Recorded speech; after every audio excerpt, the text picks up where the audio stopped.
Assalamualaikum warahmatullahi wabarakatuh. Salam sejahtera bagi kita semua. Om Swastiastu, Namo Buddhaya, salam kebajikan. Perkenalkan, saya Rizky Randika dari Program Studi Pendidikan Sejarah Fakultas Keguruan dan Ilmu Pendidikan Universitas Sriwijaya akan membahas mengenai awal berdirinya Kerajaan Sriwijaya. Paparan materi ini saya buat sebagai pemenuhan tugas praktek mata kuliah media dan sumber belajar sejarah yang diampu oleh Ibu Dr. L.R. Retno Susanti M.Hum dan Bapak Muhammad Reza Pahlevi MPD. Semoga apa yang saya paparkan dapat rekan-rekan mengerti dan mampu menambah wawasan serta pengetahuan kita mengenai sejarah nasional bangsa Indonesia. Kerajaan Sriwijaya yang berdiri pada sekitar abad ke-7 Masehi dan menjadi kekuatan maritim di kawasan Semenanjung Malaya saat itu. Bagaimanakah kondisi dan keadaan sebelum adanya Kerajaan Sriwijaya? Mari kita simak.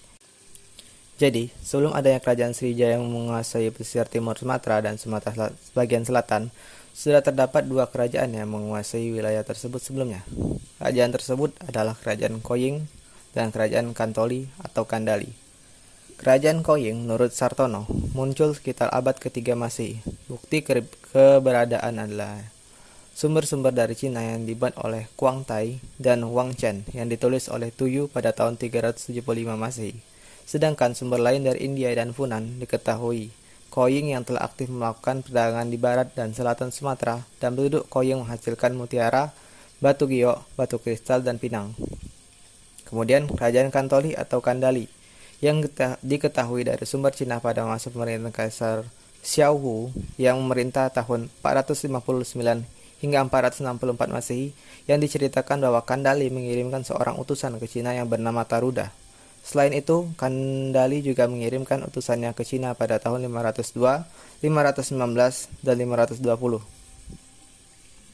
Pada masa pemerintahan Kaisar Wu dari dinasti Liang, hasil bumi Kandali meliputi pakaian, kapas, dan pinang bermutu tinggi. Adat kebudayaan masyarakatnya sama seperti di Jampa dan Kamboja. Berdirinya Kerajaan Sriwijaya tidak dapat terlepas dari beberapa hal dan peristiwa penting berikut ini. Yang pertama yaitu prasasti Kedukan Bukit adalah sumber utama dan bukti utama bahwa Sriwijaya berdiri sekitar abad ke-7 Masehi. Prasasti Kedukan Bukit memiliki penanggalan 5 Asada 604 Saka atau bila dikonversi dalam tahun Masehi menjadi 16 Juni 682 Masehi. Berdirinya Sriwijaya pada abad ke-7 merupakan sebuah keraguan apakah berdirinya Sriwijaya atau hanya kota Palembang saja. Diawali dari tempat dan tokoh yakni Dapuntah yang Sri Jayanasa yang dalam prasasti Kedukan Bukit diketahui melakukan perjalanan suci atau Sidayatra dari sebuah wilayah yang bernama Minangatamuan menuju ke Muka dengan ditemani oleh 2 laksa atau 20.000 pasukannya yang berjalan maupun menggunakan kapal. Selanjutnya dalam akhir prasasti Kedukan Bukit disebutkan bahwa adanya pendirian Wanua yang menjadi cikal bakal kota Palembang serta ibu kota Sriwijaya. Sebagai tambahan, bahwa lokasi Minangada atau Minangatamuan saat ini juga belum dapat dipastikan. Juga, selain itu, Dapuntah yang Sri Jayanasa juga kurang begitu diketahui dari mana asalnya. Selanjutnya yakni bukti-bukti yang mendukung bahwa Sriwijaya berdiri sekitar akhir abad ke-7 Masehi.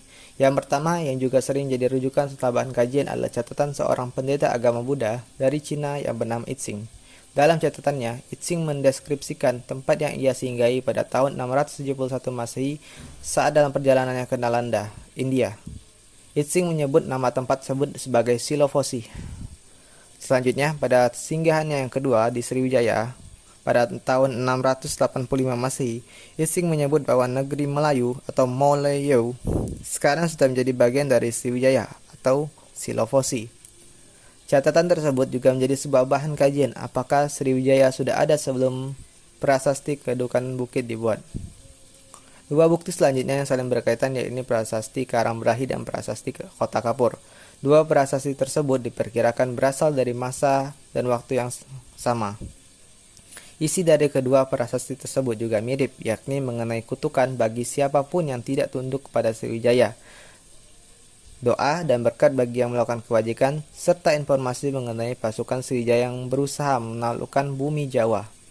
Kedua prasasti tersebut, Karangberahi dan Kota Kapur, diperkirakan berangka 608 Saka atau 686 Masehi.